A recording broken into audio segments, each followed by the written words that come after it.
الرحيم الحمد لله رب العالمين وبه نستعين على أمور الدنيا والدين الصلاة والسلام على سيد المرسلين سيدنا وحبيبنا أبي القاسم محمد اللهم صل على محمد.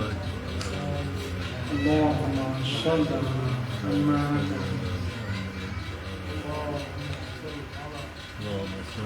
وعلى آله الطيبين الطاهرين وأصحابه المنتجبين.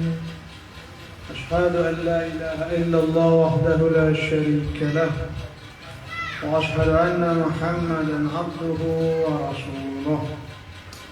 اللهم صل على محمد وآل محمد وأجل فرجهم. اللهم عرف لنفسك فإنك إن لم تعرف لنفسك لم أعرف رسولك. اللهم عرفني رسولك فإنك إن لم تعرفني رسولك لم أعرف حجتك. اللهم عرفنا حجتك فإنك إن لم تعرفني حجتك فلا تعليني.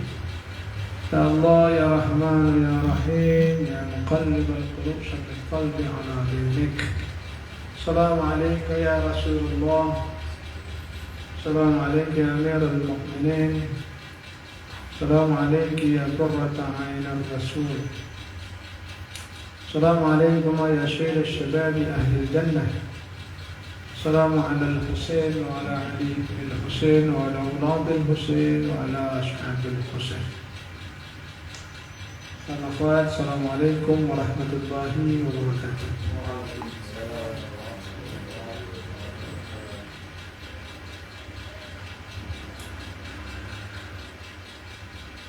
Dalam riwayat Ahlul Bait atau kesimpulan para ulama Ahlul Bait,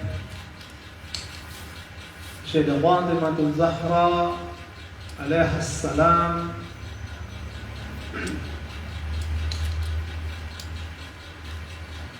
mendahului dari yang lainnya dalam menjumpai Rasulullah sallallahu alaihi wasallam.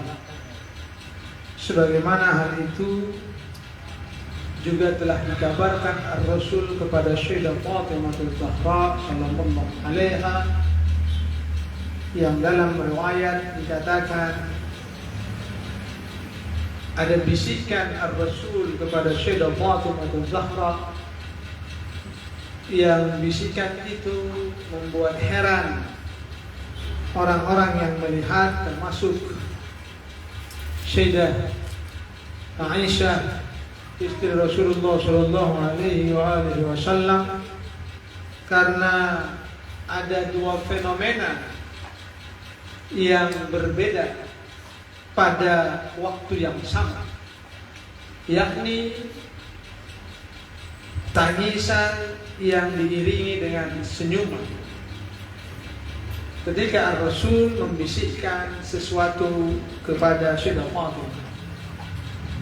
Belakangan Sayyidah Fatimah Zahra menginformasikan pasca wafatnya Rasul tentang bisikan Rasulullah sallallahu alaihi wasallam, yakni bisikan yang mengatakan bahwa Ar-Rasul akan sebentar lagi menjemput kewafatannya, dan Sayyidah Fatimah Zahra alaihissalam adalah orang pertama yang akan menemuinya, yakni Sayyidah Fatimah Zahra telah dinubuatkan oleh Ar-Rasul sallallahu alaihi wasallam sebagai orang dari keluarga dekat beliau yang akan menjemput kematian pasca Ar-Rasul sallallahu alaihi wasallam. Dan para ulama-ulama Ahlul Bait menyimpulkan bahwa wafatnya Sayyidah Fatimah antara 2 bulan atau 3 bulan. Dalam riwayat-riwayat lain ada 6 bulan. Jadi ada beberapa versi riwayat Tapi ulama-ulama ahlus sunnah umumnya menegaskan 6 bulan, dan ulama-ulama ahlul bait menegaskan antara 2 bulan dan 3 bulan, atau antara 70 hari dengan 90 hari. Dan kewafatan Sayyidah Fatimah Az-Zahra salamullah alaiha dalam riwayat pertama atau 70 hari, dalam riwayat kedua 90 hari, atau cara baca yang berbeda atas riwayat yang sama. Apakah dibaca sab'in atau dibaca tis'in terhadap perkara riwayat, maka memunculkan perbedaan. Tapi bukan persoalan perbedaan antara mau 70 hari, 2 bulan, 3 bulan, atau 6 bulan. Tetapi syahadahnya Sayyidah Fatimah Az-Zahra salamullah alaiha itu menjadi peristiwa tersendiri yang sangat penting untuk dikenang, untuk diingat, untuk diiktibar, diambil pelajaran daripada peristiwa tersebut. Tentu peristiwa syahadahnya Az-Zahra alaihissalam mendatangkan kedukaan besar. Tapi peristiwa-peristiwa pra syahadahnya juga memiliki peran yang sangat penting untuk diambil setiap momen pelajarannya. Karena pasca Rasulullah Shallallahu Alaihi Wasallam wafat, banyak peristiwa di antara 2 bulan atau 3 bulan atau 6 bulan itu, banyak sekali peristiwa yang itu berhubungan langsung dengan Sayyidah Fatimah Az-Zahra salamullah alaiha. Mungkin kita bisa mengatakan bahwa kehidupan Sayyidah Fatimah Az-Zahra dari masa ayahnya, dari lahirnya sampai wafatnya Rasul sallallahu alaihi wasallam, maka pasca wafatnya itulah kehidupan Sayyidah Fatimah Az-Zahra yang memiliki peran sangat penting dalam khazanah Islam. Tentu di masa-masa kehidupan Rasul juga sangat penting, tapi pasca wafatnya Rasul itu menjadi sangat penting karena berhubungan dengan nilai-nilai Islam yang dilestarikan. Karena berhubungan dengan apa? Dengan antara Islam sejati dengan Islam yang dimanipulasi tentu saja. Sayyidah Fatimah Az-Zahra adalah titik tolak dari semuanya. Ya, Al-Imam Ali adalah timbangan kebenaran, benar. Tentu saja. Dia adalah diri Rasulullah sallallahu alaihi wasallam. Tetapi Sayyidah Fatimah Az-Zahra juga merupakan Zatul Haq, juga merupakan timbangan kebenaran. Bahkan dalam riwayat-riwayat dikatakan, jika kita berhujjah kepada para a'immah itu berhujjah kepada Sayyidah Fatimah Az-Zahra salamullah alaiha. Begitu nilai penting Sayyidah Fatimah Az-Zahra salamullah alaiha. Tentu kita sering mendengar kisah membicarakan Sayyidah Fatimah Az-Zahra dalam peri kehidupannya pasca Rasulullah. Banyak peristiwa terjadi. Peristiwa penyerangan rumah, peristiwa perampasan tanah Fadak atas Sayyidah Fatimah Az-Zahra, peristiwa khutbahnya Sayyidah Fatimah Az-Zahra tentu saja, dan peristiwa-peristiwa lain yang mengiringi kehidupan beliau sampai wafatnya Sayyidah Fatimah Az-Zahra. Dan semua, sekali lagi saya katakan, setiap peristiwa itu punya nilai tersendiri dan punya hujjah tersendiri. Kalau kita mengkaji setiap peristiwa itu nilai hujjah, nilai keutamaan Sayyidah Fatimah sebagai hujjah itu sangat nampak. Mungkin di masa kehidupan Rasul tentu saja lebih punya, lebih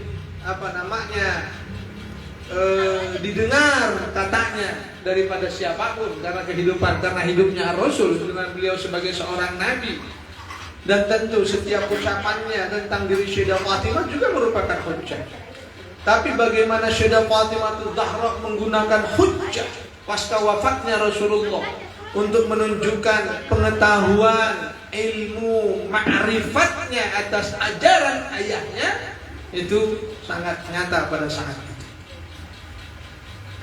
Ma'rifat dan bagaimana kemampuannya dalam berdebat, dalam berdiskusi, dalam menyampaikan pendapat di hadapan orang-orang yang dalam tanda petik sahabat-sahabat besar Rasul Sallallahu Alaihi Wasallam pada masa itu. Kita bisa melihat.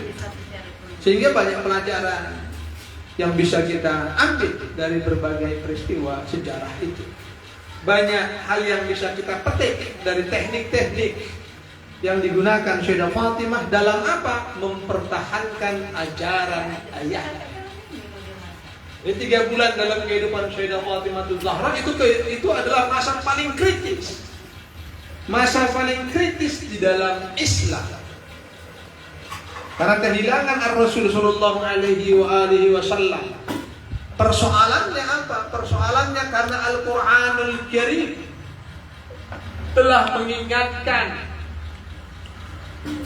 bahwa seringkali dalam sejarah kehidupan para nabi, Al-Quran telah mengingatkan berulang-ulang kali bahwa dalam sejarah kehidupan para nabi setelah mereka meninggal dunia, umatnya lari dari ajarannya. Itu diingatkan. Bahkan ayat Al-Quran mengatakan kami tidak mengutus nabi kecuali telah terjadi penyimpangan. Telah terjadi perpecahan. Diutus kembali. Penyimpangan ajaran. 124.000 nabi diutus. Berarti kalau ingin kita katakan 123.999 nabi ajarannya diselewengkan, disimpangkan setelah wafatnya mereka. Memang 124.000 nabi seluruhnya terjadi penyimpangan pasca wafat. Tapi setiap penyimpangan didatangkan lagi nabi. Ada penyimpangan, nabi datangkan, kemudian nabi itu meninggal, datangkan lagi. Begitu seterusnya. Sampai Nabi Yuna Muhammad sallallahu alaihi wasallam diutus oleh Ar-Rasul sallallahu alaihi wasallam, diutus oleh Allah Subhanahu wa taala. Dan setelahnya tidak ada lagi nabi. Allah menyatakan bahwa kenabian ditutup pasca Rasul. Tidak ada lagi nabi, tidak ada lagi rasul, tidak ada lagi pembawa syariat. Artinya apa? Artinya bahwa kalau terjadi penyimpangan atas agama ini, Allah tidak utus lagi nabi. Maka konsekuensinya apa? Konsekuensinya harus satu, yakni apakah agama ini akan menyimpang atau tidak? Karena kalau sebelumnya menyimpang diutus Nabi, menyimpang diutus Nabi untuk memperbaikinya, maka konsekuensi sekarang pasca Rasulullah Shallallahu Alaihi Wasallam, pertanyaannya satu: apakah Islam akan bisa menyimpang atau tidak?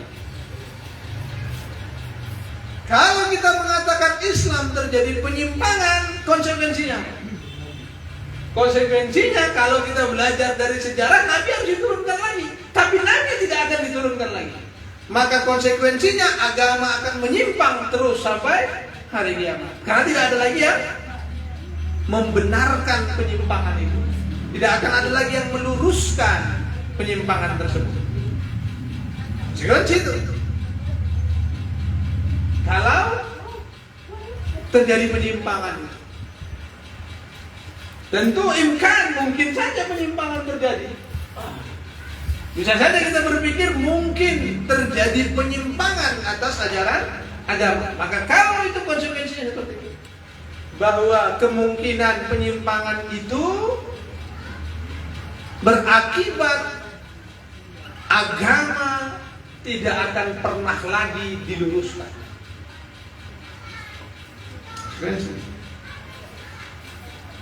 Atau itu hanya kemungkinan rasional, tapi tidak kemungkinan faktual. Dan kemungkinan, oke, tapi tidak akan terjadi. mustahil terjadinya. Bukan kemustahilan pada dirinya.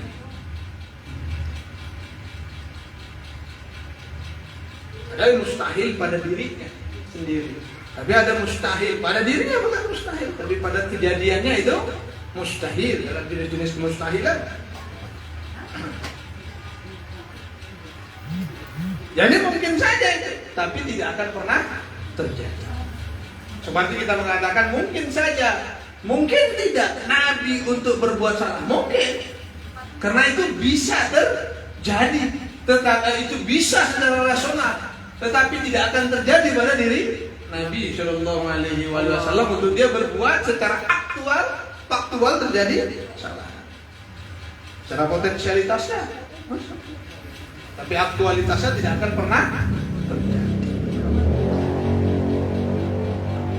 Maka konsekuensi, karena ketutupnya Nabi tidak ada lagi yang akan memperbaikinya, meluruskannya.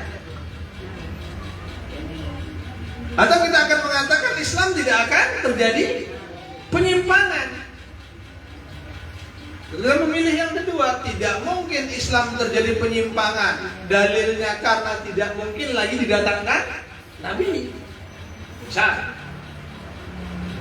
Karena kalau didatangkan Nabi masih mungkin terjadi penyimpangan sesuai dengan sejarah yang ada, sesuai dengan sunnah ilahi.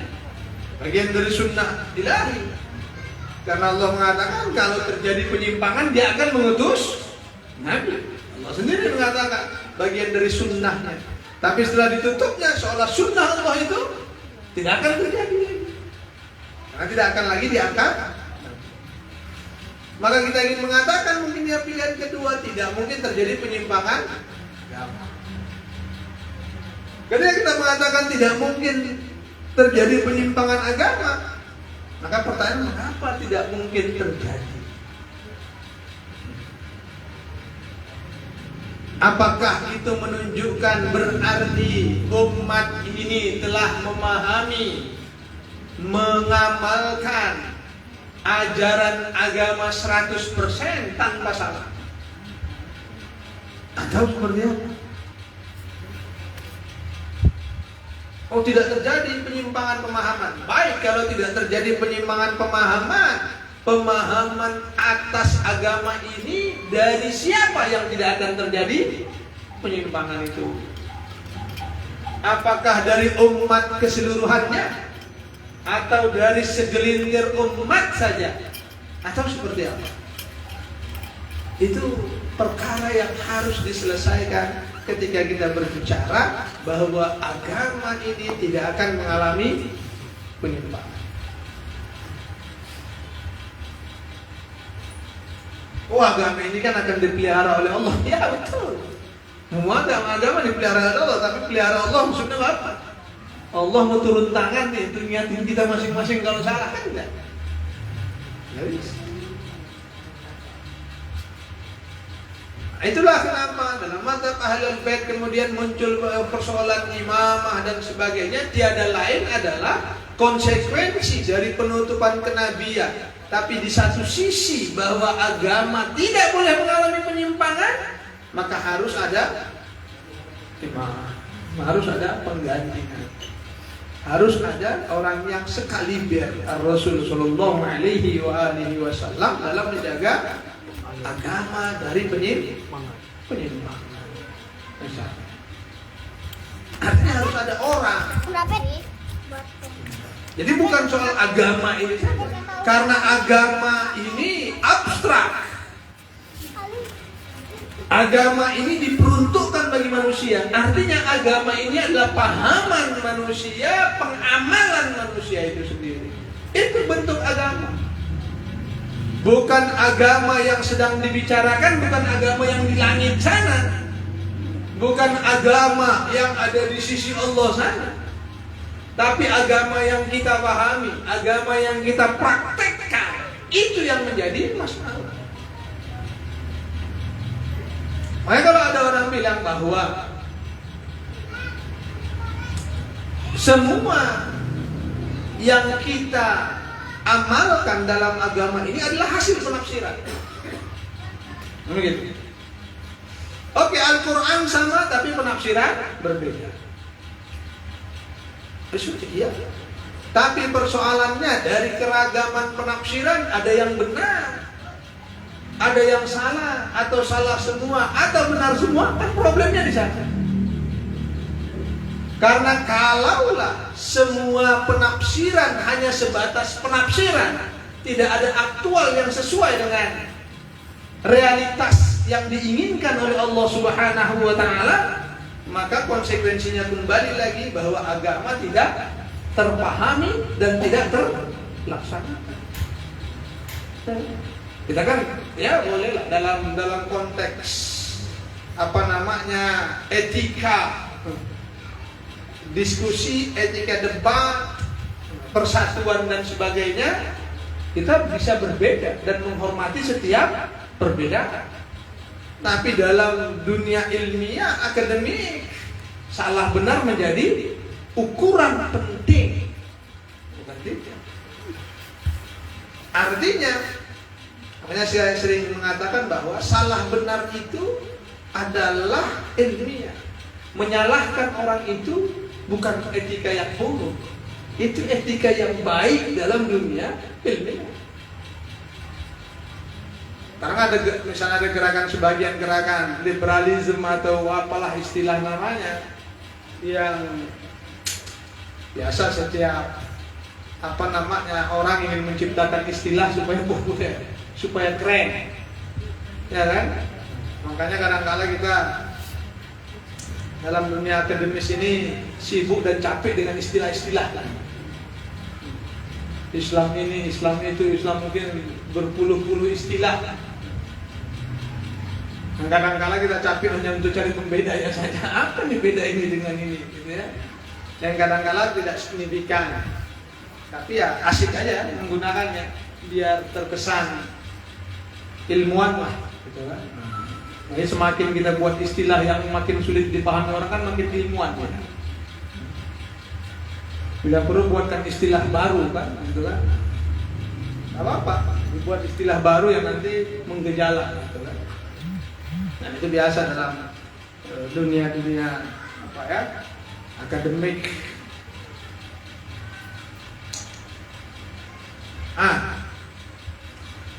Tapi tadi saya katakan bahwa kita menghormati perbedaan.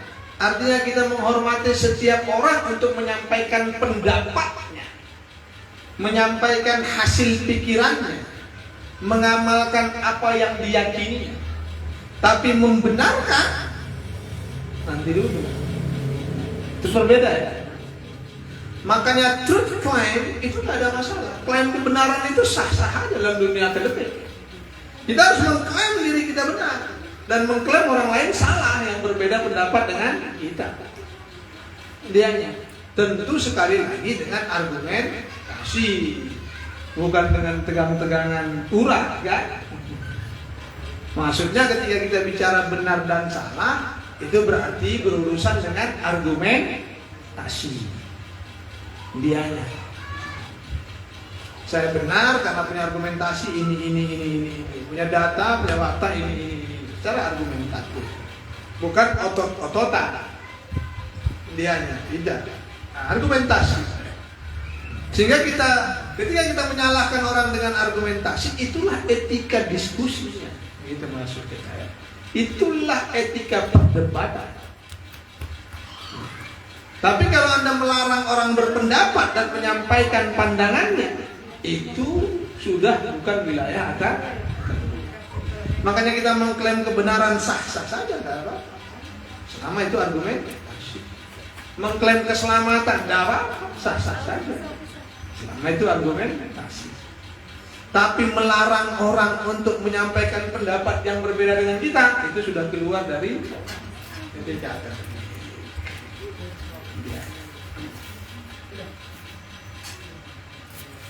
Karena kan sebagian orang berpandangan bahwa nggak boleh kita mengklaim kebenaran juga nggak boleh. Ya kan? Sehingga terjadi relativitas kebenaran. Kenapa? Karena bagi mereka kebenaran itu relatif saja. Maka tidak boleh ada klaim atas kebenaran. Kalau kita tidak boleh mengklaim atas kebenaran, makin mengklaim atas kesalahan juga nggak boleh. yakni menuduh orang lain salah, walaupun dalam perdebatan itu sebenarnya sudah saling nyalahin juga. Ya kan? Ketika saya mengatakan saya tidak setuju, sebenarnya apa maksudnya?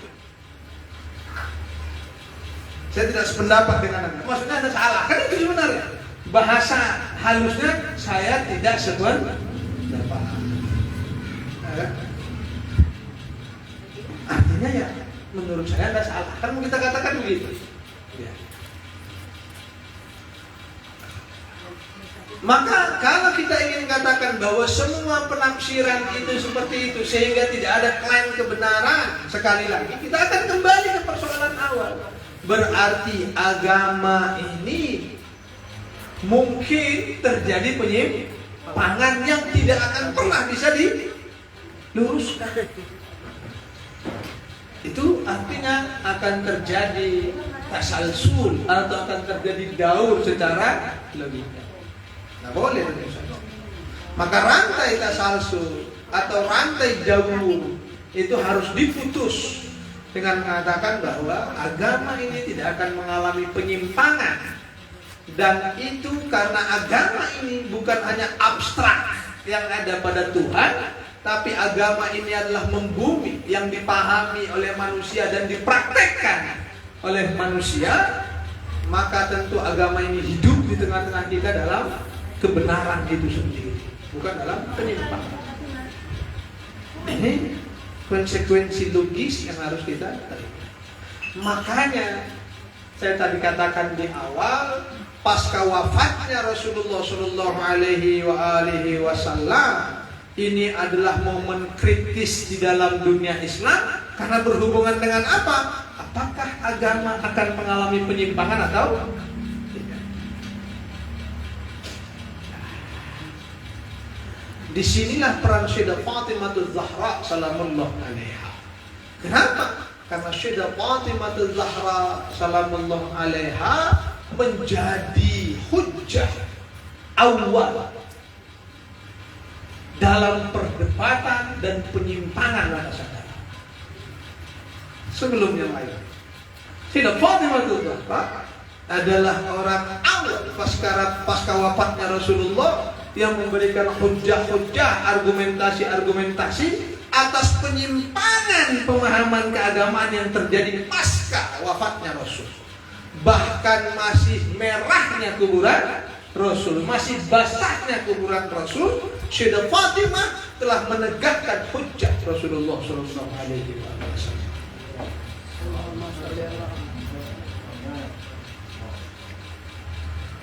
Hanya penulis Syarah Nahdzul Balaghah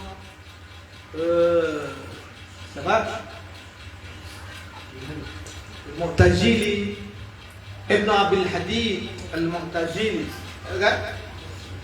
Penulis syarah yang cukup besar.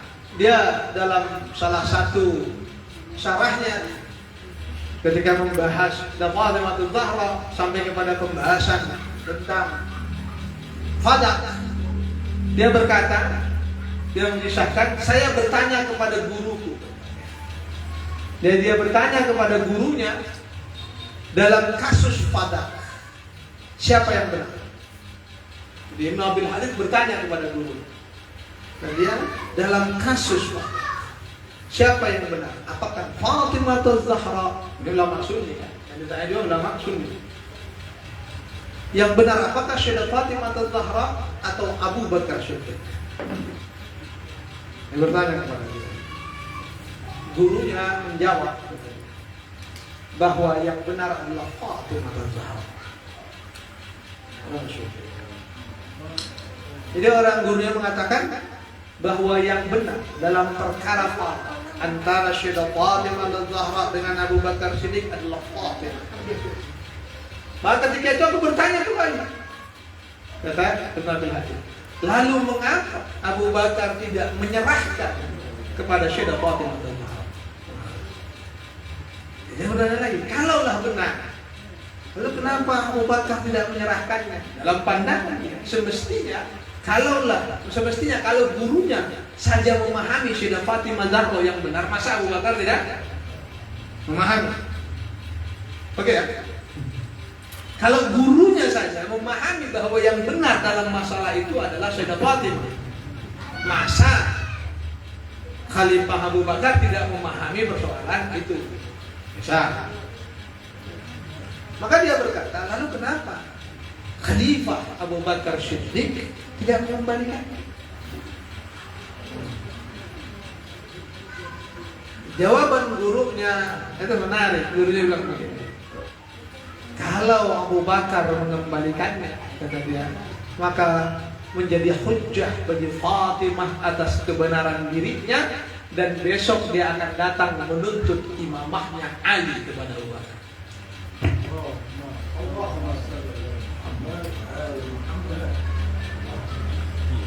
Jadi bagi gurunya Ibnu Abil Hadid itu, ini persoalan farad bukan hanya pada ansih, tapi berhubungan dengan suatu yang lebih tinggi dari sekedar pada farad, yaitu apa? Yaitu keimaman. Maka dari awal tidak boleh. Dari awal harus ditolak, sehingga berikutnya kalau ada tuntutan apapun tidak ada masalah lagi tolaknya. Akhirnya jadi hujjah. Ya kan? Itu jawaban menarik dari gurunya Ibnu Abil Hadid tersebut tentang perkara tersebut. Artinya ingin apa? Seperti saya katakan bahwa Fatimah Zahra menegakkan hujjah, kebenaran. Nah, dalam khutbahnya itu luar biasa. Dia menunjukkan bagaimana hujjahnya itu tidak terbantahkan sama sekali. Tidak terbantahkan. Dan sekali lagi saya katakan, mustahil mengumpulkan antara pendapat Abu Bakar dengan pendapat Sayyidah Zahra. Karena pendapat Khalifah Abu Bakar dengan pendapat Sayyidah Zahra dalam logika adalah pendapat yang bertentangan. Itu pendapat yang berlawanan, yang kontradiksi atau kontradiktif. Tidak mungkin yang bisa disatukan. Artinya apa? Kalau kita membenarkan Khalifah Abu Bakar, maka otomatis menyalahkan Sayyidah Fatimah Zahra. Kalau kita membenarkan Sayyidah Fatimah, maka otomatis menyalahkan Khalifah Abu Bakar. Sekali lagi yang saya katakan di awal, menyalahkan itu hak akademik, bukan menghina. Ya kan? Banyak. Karena ketika Khalifah Abu Bakar mengatakan bahwa saya mendengar Nabi atau mendengar ayahmu mengatakan kami para Nabi tidak diwarisi dan tidak mewarisi, misalnya begitu, artinya membawa hujjah, dan hujjah itu dengan omongan Ar-Rasul Sallallahu Alaihi Wasallam.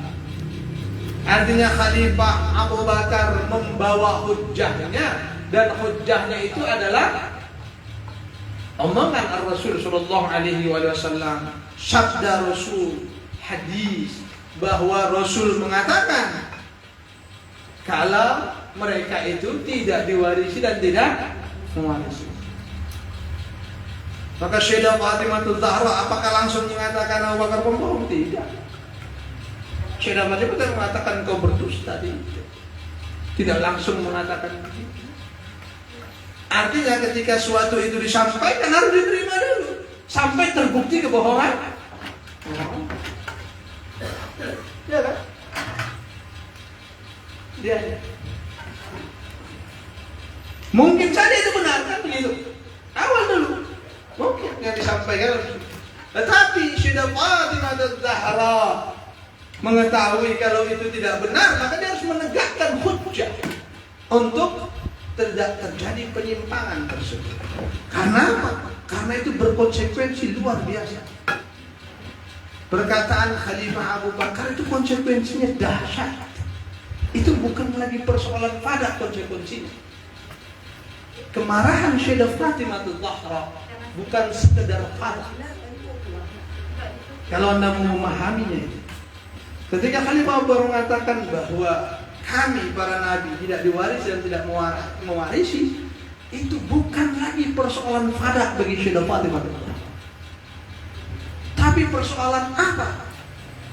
Persoalan merendahkan Ar-Rasul sallallahu alaihi wasallam. Ini persoalan mendurhakakan Rasul. Yakni apa? Perhatikan, Sayyidah Fatimah mengatakan begini.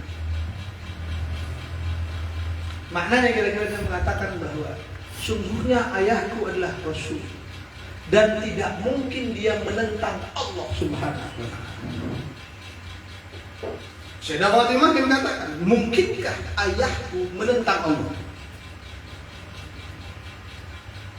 Kita harus jawab kepada para sahabat. Sayyidah Fatimah mengatakan, mungkinkah ayahku yang merupakan Rasul Allah, Nabi Allah, kekasih Allah yang membawa agama menentang Allah? Tentu para sahabat menjawab, tidak mungkin Ar-Rasul menentang Allah. Maka setelah dikunci tidak mungkin Ar-Rasul menentang Allah, lalu dia mengatakan, lalu bagaimana ayahku mengatakan kami para nabi tidak mewarisi dan tidak diwarisi, sementara Allah mengatakan nabi diwarisi dan... Artinya apa? Artinya kalau nabi mengatakan itu, maka berarti ayahku adalah durhaka pada Allah. Ayahku berarti menentang Allah. Jadi ini bukan lagi masalah padat. Ini masalah apakah Rasul terjamin lagi kemaksuman? Apakah Rasul berdosa atau tidak? Apakah Rasul menentang Allah atau tidak? Amin. Maka bagi Sayyidah Fatimah ini konsekuensi yang sangat membahayakan, yang sangat tidak layak dilekatkan kepada ayah.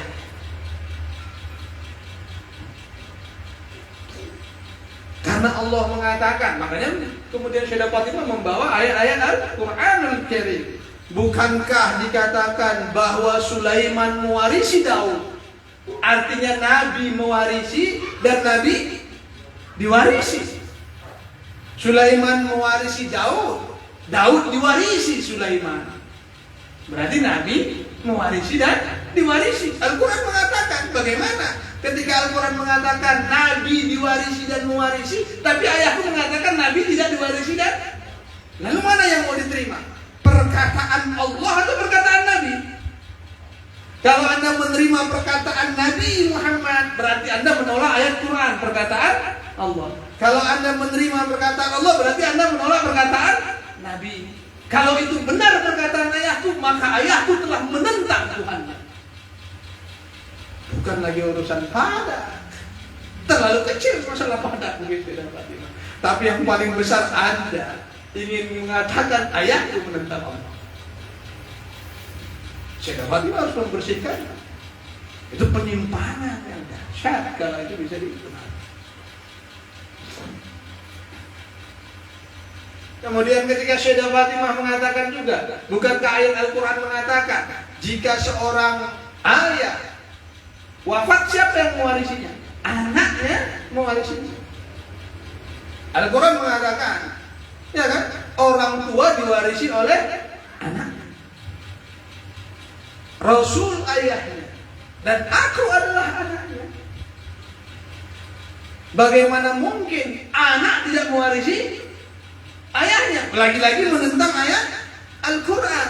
Ayat Al-Quran mengatakan seorang anak mewarisi ayahnya, tapi ayahku ingin katakan anaknya tidak mewarisi ayahnya.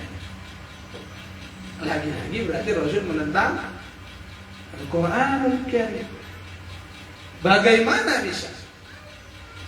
Kata Sayyidah Fatimah Zahra, ayahku yang meninggal, aku tidak mewarisinya, tapi engkau mewarisinya.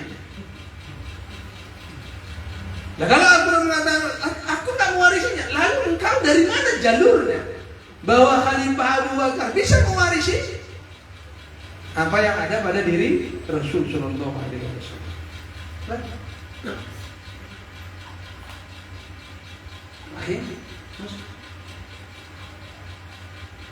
Setiap ayat yang Yahya, Zakaria berdoa supaya ada yang mewarisi. Itu dia meminta keturunan agar keturunannya mewarisi. sekian banyak ayat di bawah Sayyidah Fatimah Az-Zahra salamullah alaiha.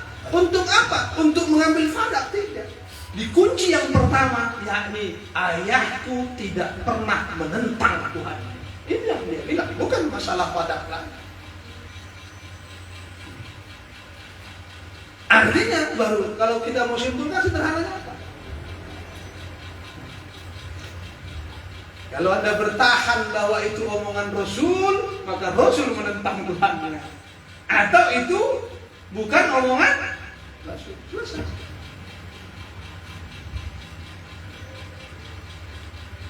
Tidak mungkin. Berarti Sayyidah Fatimah Az-Zahra salamullah alaiha, seperti saya katakan di awal, menegakkan kebenaran agama dari penyimpangan awal. Yang penyimpangan itu sampai menyentuh kepada diri Rasulullah SAW. Jadi kalau sekarang ada orang mengatakan Rasul salah, Rasul melakukan kesalahan, Rasul begini-begini, sejak awal sudah ada kan? Sudah diwanti-wanti oleh Sayyidah Fatimah, ayahku tidak pernah menentang Tuhan.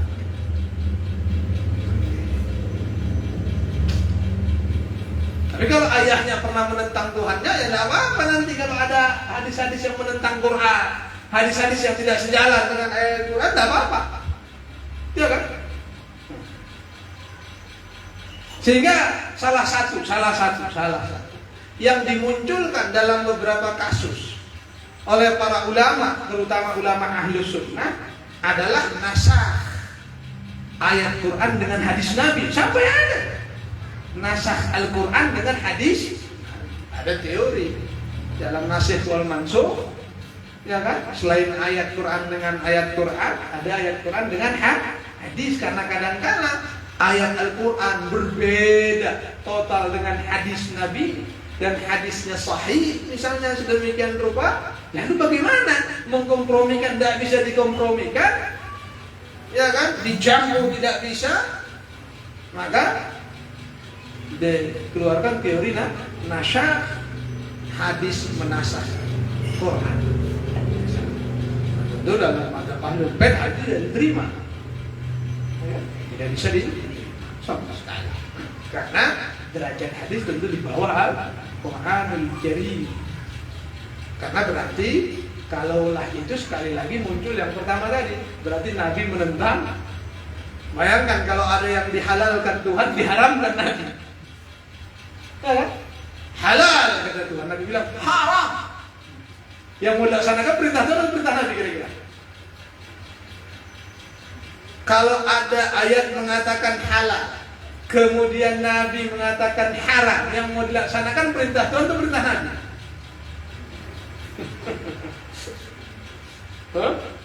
Kalau kita bilang perintah Tuhan, berarti tidak melaksanakan perintah Nabi. Ati Allah wa ati Rasul. Kita diperintah menaati Allah dan menaati Rasul. Di mana menaati Allah dan Rasul yang halal sekaligus haram? Nggak bisa juga kan? Ati Allah, taati Allah, halal kata Allah. Taati Rasul, haram kata Rasul. Bingung kita mentaatinya. Menaati Allah atau mentaati Rasul. Itu kenapa tidak mungkin ayahku menentang Allah, karena kita ati Allah wa ati Rasul. Muslim itu menaati Allah dan menaati Rasul.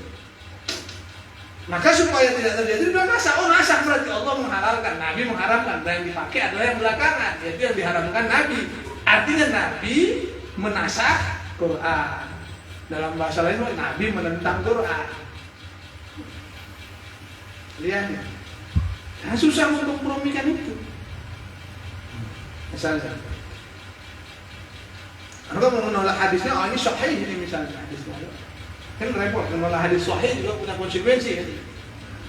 Padahal juga dalam akhirnya dari sebagian teori lagi dimunculkan bahwa kesahihan hadis dalam matan harus tidak bertentangan dengan Al-Quran. Oke, sahih sanad, tapi matannya bermasalah misalnya. Ini akhwan-akhwat dirahmati Allah Subhanahu wa taala, bahwa sekali lagi kita katakan Sayyidah Fatimah Az-Zahra pasca wafatnya Rasul itu punya peran yang sangat penting dalam 2-3 bulan kehidupannya itu. Beliau beliau menegakkan hujjah-hujjah atas ajaran ayahnya dari sekian penyimpangan yang luar biasa. Nah, seperti dikatakan guru Ibnu Abil Hadid tadi, kalau wadah selesai maka berikutnya akan masuk tuntutan lainnya. Ya kan? Yaitu imam. Dia akan lagi menuntut perkara tersebut. Ini gambaran bagi kita ikhwan akhwat yang dirahmati Allah Subhanahu wa taala sebagai nilai penting Sayyidah Fatimah Zahra dalam menjaga kemurnian, keaslian dan kebenaran ajaran Islam. Maka dan itu harus terjadi sepanjang sejarah. Karena sekali lagi penyimpangan tidak boleh terjadi karena tidak ada lagi nabi setelah Ar-Rasul sallallahu alaihi wasallam, tidak ada lagi.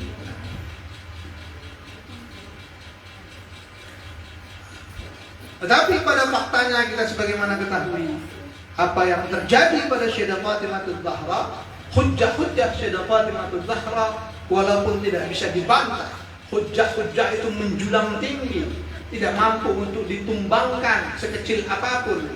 Tetapi hujjah-hujjah itu tidak diterima. Hujjah-hujjah itu ditolak begitu saja. Hujjah-hujjah itu tidak dilaksanakan. Lihat. Kebenaran yang telah ditegakkan tidak diaktualkan pada saat itu. Lihat. Tapi itu tidak, sekali lagi, tidak mengesampingkan nilai benar. Ini juga ajaran bagi kita, bahwa nilai kebenaran tidak dikesampingkan hanya karena tidak dilaksanakan. Ya. Sebagian orang tidak melaksanakannya, tapi nilai benar tidak diukur dari dilaksanakannya atau tidak. Dilaksanakan. Lihat. Karena hujjah, argumentasi yang ditegakkan sedemikian rupa itulah yang menjadi nilai kebenaran, ma'rifat keagamaan yang disampaikan. Tentu Imam Ali dan lainnya juga melakukan hal-hal tersebut. Tapi Sayyidah Fatimah punya peranan penting dalam perkara-perkara tersebut. Dalam diamnya, dalam marahnya, dalam ucapannya, dalam tindakannya, semuanya sekali lagi hanya ingin menegakkan apa yang diajarkan atau ajaran, menjaga ajaran ayahnya dari penyimpangan. Karena kalau tidak, sekali lagi kemungkinan atas penyimpangan itu sedikit. Ya. Ini akhwan-akhwat yang rahmati Allah Subhanahu wa taala, maka kehilangan Sayyidah Fatimah Zahra kehilangan hujjah. Kehilangan hujjah. Kita disuruh mengenal hujjah, memakrifati hujjah. Hujjahnya para imam adalah Sayyidah Fatimah. Bayangkan, hujjahnya para imam adalah Sayyidah Fatimah. Jadi kehilangan Sayyidah Fatimah, kehilangan hujjahnya para imam. Kita kehilangan imam, kita kehilangan hujjah. Ini imam kehilangan hujjah. Nah, Imam Ali punya kegoncangan luar biasa atas apa yang ditinggalkan Sayyidah Fatimah Zahra. Dan akhwan-akhwat yang dirahmati Allah Subhanahu wa taala, Sayyidah Fatimah Zahra di hadapan Imam Ali bin Abi Thalib, tentu Imam Ali adalah imamnya. Imam Ali bukan hanya sekedar suaminya saja, bukan hanya sekedar saudara sepupunya saja, tetapi Imam Ali juga adalah imamnya Sayyidah Fatimah Zahra sallallahu alaiha, yang mana juga menjadi hujjah bagi siapapun yang ingin mengimamkan sesuatu. Saya pernah mengatakan Sayyidah Fatimah, seorang ulama Syiah ketika berdebat hanya bertanya satu saja, dia mengatakan siapa imamnya Fatimah. Siapa imamnya Fatimah? Karena kalau tidak berimam matinya jahiliyah. Kalau tidak berimam matinya jahiliyah. Pertanyaannya siapa imamnya? Fatimah Zahra sallallahu alaiha. Kalau dikatakan tidak punya imam berarti matinya jahiliyah. Siapa yang akan menuduh Sayyidah Fatimah matinya jahiliyah? Kalau dikatakan dia punya imam lalu imamnya siapa? Kalau dikatakan imamnya adalah Abu Bakar, tetapi dia tidak berbaiat kepada imamnya, problem lagi, berarti dia matinya jahiliyah karena dia mati tanpa baiat. Ya kan? Kalau dia punya imam. Jadi tidak punya imam, matinya jahiliyah. Punya imam tapi tidak berbaiat kepada imamnya, matinya juga jahiliyah. Oh, tidak mungkin Sayyidah Fatimah mati jahiliyah. Berarti dia punya imam. Dan sekali lagi siapa? Imam.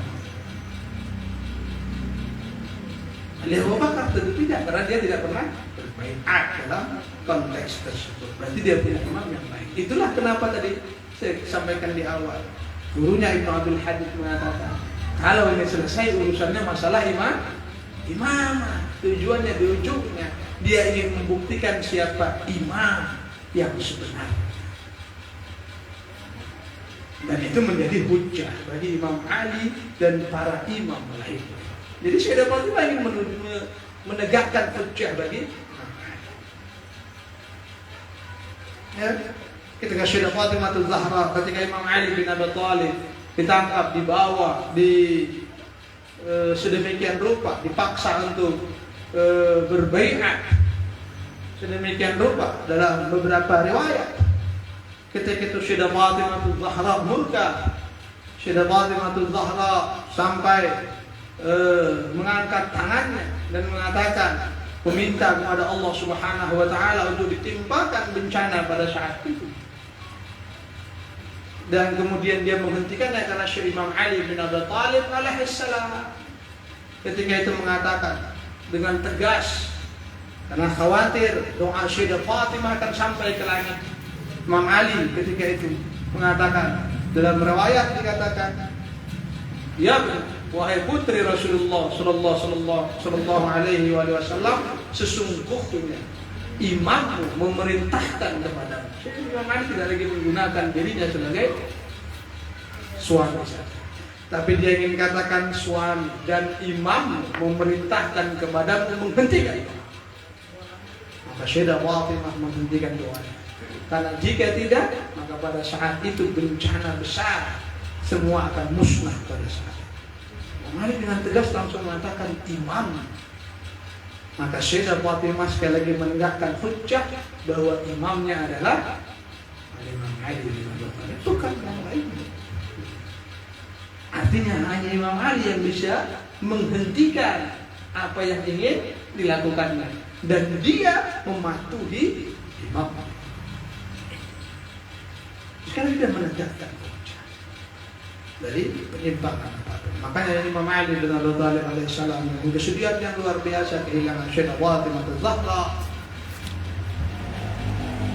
di malam harinya, di siang harinya, tangisan-tangisan Sayyidah Zahra yang sudah demikian rupa, fitnah pembantu Ahlul Bait itu mengabarkan bagaimana duka cita Sayyidah Fatimah Zahra. Setiap harinya menangis. Fitnah mengatakan seminggu, setiap hari setelah Rasul wafat, setiap hari sampai 7 hari Sayyidah Fatimah Zahra tidak menghentikan tangisannya. Bahkan di hari ke-8 dia menangis sangat keras sehingga jatuh sampai pingsan. Sayyidah Fatimah Zahra sampai sedemikian rupa pendirinya. Kehilangan Rasul sallallahu alaihi wasallam yang kemudian pada waktu-waktu akhir dia memanggil Imam Ali dan mengabarkan tentang kewafatan atau tentang dirinya yang akan menjemput Ar-Rasul. Fiddah meriwayatkan dalam riwayat ketika ditanya bagaimana detik-detik akhirnya Sayyidah Fatimah Zahra, itu Fiddah menggambarkan bahwa ketika itu Sayyidah Fatimah memanggil Imam Ali bin Abi Thalib alaihissalam, kemudian menyampaikan bahwa dia akan menjumpai Rasulullah atau dia akan wafat pada malam hari ini dan memberikan amanat-amanatnya kepada Al-Imam Ali bin Abi Thalib alaihissalam. Sampai Imam Ali bin Abi Thalib alaihissalam itu bertanya dari mana dia mengetahui perkara tersebut. Dalam riwayat, ingin bacakan sedikit riwayat tentang perkara itu, peristiwa syahadahnya Sayyidah Fatimah Zahra sallallahu alaihi wasallam. Jadi setelah disampaikan, dan riwayatnya sangat panjang, dari beberapa halaman, tapi saya memilih beberapa hal yang berhubungan saja. Jadi Sayyidah Fatimah, kata Fiddah meriwayatkan Sayyidah Fatimah mengabarkan tentang kematiannya, mengabarkan tentang hal tersebut, sehingga Imam Ali bin Abi Thalib faqala laha Ali min aina laki ya binta Rasulillah hadha al-khabr wal wahyi wa qad inqata'a anna. Jadi kata Imam Ali bertanya kepada Sayyidah Fatimah Az-Zahra, dia katakan, dari mana engkau mendapatkan berita tersebut wahai putri Rasulullah? Sementara yang qata'anna bahwa wahyu telah terputus dari kami. Faqalat ya Abul Hasan, maka berkatalah Sayyidah Fatimah Az-Zahra, ya Abul Hasan, katakan qatas sya'ah fara'aitu habibi Rasulullah sallallahu alaihi wasallam bi qasri min ad-darri al-abyad. Sesungguhnya ketika aku berbaring, aku melihat kekasihku Ar-Rasul sallallahu alaihi wasallam berada di sebuah istana mutiara yang memancar cahaya putih. Dia katakan,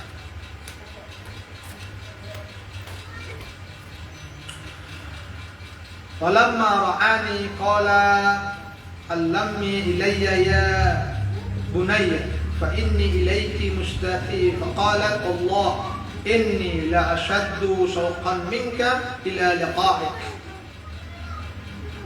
Ketika Ar-Rasul melihatku, ketika kasihku Rasulullah sallallahu alaihi wasallam melihatku, dia berkata, wahai putriku, datanglah kepadaku karena aku asyaddu shawqan, aku sangat merindukan dirimu. Maka aku juga berkata, kata Sayyidah Fatimah, wallah, demi Allah, sesungguhnya aku lebih rindu untuk bertemu denganmu, wahai ayahku. Kemudian Nabi SAW berkata, apa kata Ar-Rasul sehingga bisa disimpulkan, dia katakan, faqala anti laylata indi wa huwa shadiq lima wa'ada wal mufi lima ahada fa idza anta qara'ta yasin fa'lam anni qad qadaita Nabi fakhassilni wala takshif anni fa inni tahiratun mutahhara wal yusalla alayya ma'aka min ahli al-adna fal-adna wa man ruziqa ajri wa adfinni laylan fi qabri bihadha akhbarani habibi Rasulullah sallallahu alaihi wa alihi wasallam. Kemudian Rasul sallallahu alaihi wasallam, kata Sayyidah Fatimah kepada Imam Ali, ini Sayyidah Fatimah masih menyampaikan kepada Imam Ali bahwa ayahku berkata, wahai putriku, engkau akan bersamaku pada malam ini. Jadi Rasulullah langsung mengatakan, malam ini engkau akan bersama. Jadi dari perkataan Rasul, malam ini engkau akan bersamaku, Sayyidah Fatimah mengetahui bahwa dirinya akan wafat. Ajal akan menjemputnya. Faqala anti laylata indi, engkau malam ini bersamaku, wa huwa shadiq, dan ayahku itu selalu benar. Ayahku itu tidak mungkin bohong ketika mengatakan kalau dia adalah orang yang benar dan yang dijanjikannya akan terpenuhi, tidak akan terlanggar. Jika engkau membaca Yasin, jadi kalau baca Yasin ternyata riwayat ini sini kan? Ya kan? Dan dikatakan faiza anta qara'ta Yasin. Jadi makanya kita kalau ada orang meninggal baca Yasin. Jika engkau membaca Yasin, ketahuilah bahwa aku telah memenuhi panggilan kekasihku. Maka ketika itu, kalau aku telah memenuhi panggilan kekasihku, maksudnya dia telah wafat. Kata Sayyidah Fatimah, maka mandikanlah aku dan janganlah engkau menyintapnya, jangan engkau membukanya. Mandikan aku dengan pakaian, karena aku ini suci dan disucikan. tahirah mutahharah. Lalu ajaklah keluarga-keluargaku untuk menyolatkanku bersama. Keluarga diminta untuk.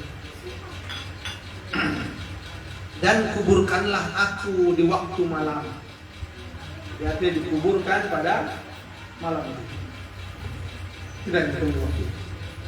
Dan inilah Sayyidah Fatimah mengatakan, dan inilah yang diperintahkan Nabi kepadamu. Jadi dia mengatakan, yang kupesankan kepadamu ini wahai Ali, ini yang diminta, dipesankan Nabi kepadaku untuk disampaikan kepada Imam Ali bin Abi Thalib alaihissalam. Faqala Ali, kemudian berkatalah Imam Ali bin Abi alaihissalam, "Wallah laqad akhasta min amriha wa khassal biha fi qamisiha wa lam aqsidhu anha fa wallah laqad kana maymunah tahirah mutahharah thumma hanuttuha min qatl hanuti Rasulillah sallallahu alaihi wasallam wa kaffantuha wa adradtuha fi akfaniha." Imam Ali mengatakan, demi Allah aku laksanakan perintah, aku laksanakan apa yang menjadi permintaannya, maka aku memandikannya dengan kamisnya, dengan bajunya. Tidak membuka, karena perintah dia membuka bajunya. Aku mandikan dia dengan bajunya dan aku tidak membukanya. Demi Allah, dia adalah yang diberkahi, yang suci dan disucikan oleh Allah Subhanahu wa taala. Kemudian aku menghanutnya, tahnid. Salah satu kewajiban dalam mazhab Ahlul Bait terhadap mayit adalah tahnid. Ya. Kemudian aku mentahnidnya dengan hanitnya Rasulullah Shallallahu Alaihi Wasallam, dengan kafur. Tahnid itu dengan kafur, mengoleskan. Tahnid itu mengoleskan kafur, atau kita sebut kafur barus di 7 anggota sujud. Itu tahnid lihatnya. Yaitu dahi, 2 telapak tangan, 2 lutut dan 2 ujung ibu jari kaki. Itu mentahnid. Dan dalam riwayat lain dikatakan bahwa kafur yang di bawah itu berasal dari surga Allah Subhanahu wa taala. Diturunkan oleh Allah. Jadi kafur itu dari surga. Dan itu juga menjadi minuman mereka. Dalam surat Al-Insan, mereka minum dari air yang dicampur kafur. Dan kafurnya dari Sumatera. Kafurnya dari mana? Barus. Dari Sumatera kafurnya. Berarti makanya wajar kalau Sumatera itu serpihan surga. Karena kafurnya dari surga tadi kan? Nah, kapuran Sumatera, berarti Sumatera itu serpihan surga. Ya. Jadi tahnid, dengan tahnidnya Rasulullah SAW dan mengkafaninya dengan kain kafannya. Falamma hamamtu an aqdi ar-rada nadaita ya Kulsum, ya Zainab, ya Suqaina, ya Fiddah, ya Hasan, ya Husain, allum tazawwadu min ummikum fahadha al-firaq wal liqa'u fil jannah. Kata Imam Ali, sekali lagi di antara sunnahnya ketika aku hendak mengikat kain kafannya, jadi sebelum ditutup aku memanggil Ummu Kulsum, Zainab, Suqainah, Fiddah, Hasan dan Al-Husain. Jadi antara sunnah itu. Jadi sebelum dibungkus panggil keluarga untuk menyaksikan terakhir kalinya. Ini Imam Ali melakukannya. Jadi ketika aku mau mengikatnya, artinya belum diikat, sebelum ditutup habis, aku memanggil Ummu Kulsum, ya Ummu Kulsum, ya Zainab, ya Suqainah, Fiddah, kemudian Imam Hasan dan Imam Husain. Kemarilah kamu semuanya, lumu tazawwadu min ummikum. Ambillah bekal terakhir dari ibumu. Artinya lihatlah terakhir kalinya sebagai bekal pengingatan bagimu sebelum aku menutup kain kafannya. Sebab inilah hari perpisahan dengannya, dan kelak nanti kita bertemu lagi di surga. Jadi kumpulkan sama Imam Ali untuk melihat akhir kalinya. Ya. فقابل الحسن والحسين وهما يناديان عصرة لا تنتهي أبدا من فقد جدنا محمد المصطفى وأمنا فاطمة الزهراء يا أم الحسن يا أم الحسين إذا لقيت جدنا محمد المصطفى فأقري منا السلام وقولي له إنا قد بقينا بعدك يتيمين في دار الدنيا.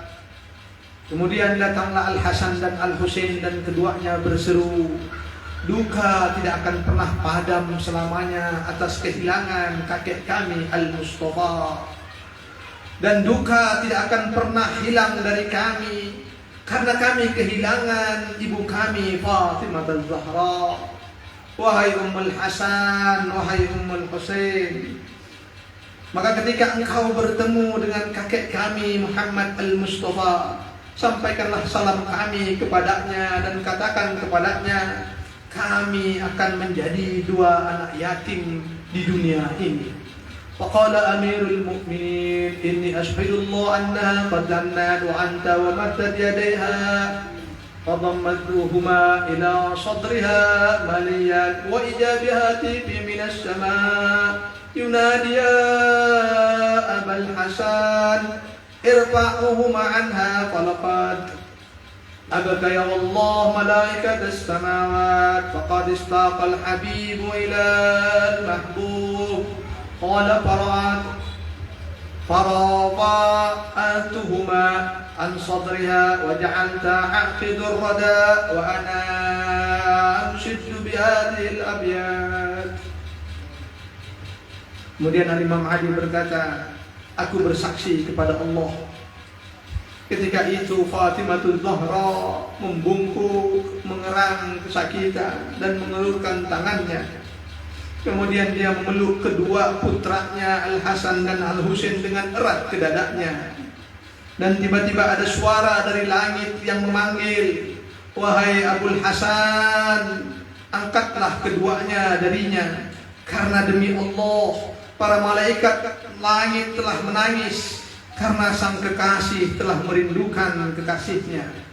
Maka aku pun mengangkat putraku keduanya Al-Husain dan Al-Husain, Al-Hasan dan Al-Husain dari dada ibunya Fatimah Az-Zahra. Maka aku pun mengikat kain kafannya sambil membacakan, meninggalkanmu adalah hal yang terbesar bagiku.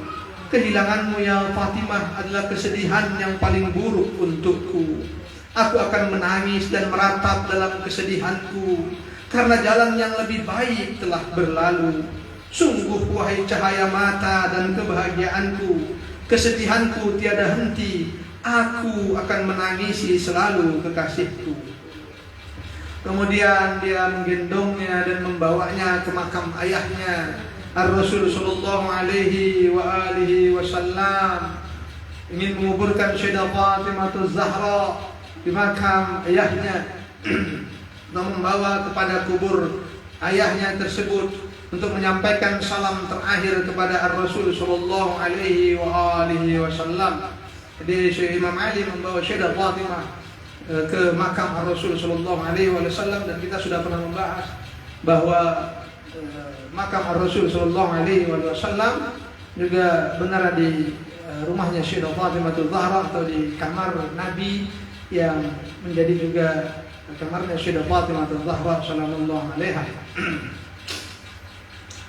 Maka Imam Ali bin Abi Thalib alaihi salam mengatakan, ya Nabi Allah, salam, untuk menyampaikan salam, ya Rasulullah, terimalah salam dariku dan salam dari putrimu. Putri kesayanganmu kini datang menghampirimu, bersemayam di sisimu, dan begitu cepat, di mana betapa lemahnya kesabaranku dan betapa rapuhnya ketabahanku.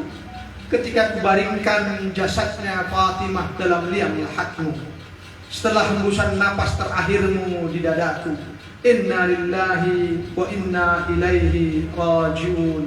Ya Rasulullah, kini titipan yang diamatkan telah diminta kembali, tanggungan telah diambil pergi. Adapun kesedihanku tetapkan abadi, dan takkan habis malam-malam kulalui hingga Allah menetapkan pilihan bagiku bersamamu nanti. Al-Imam Ali menandungkan syair-syair duka seperti itu di sisi makam Rasulullah dan menyampaikan salam kepada Rasulullah terakhir kalinya.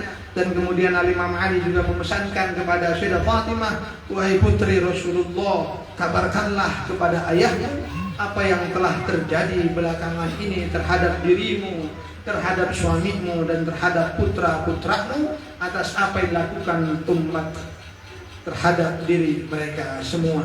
Inna lillahi wa inna ilaihi raji'un. Assalamu alayka ya Rasulullah, assalamu alayka ya Amirul Mu'minin, assalamu alayka ya qurrata ainir Rasul, ya Ummal Hasan wal Husain, assalamu alayka ya binta Rasulullah. Assalamualaikum warahmatullahi wabarakatuh.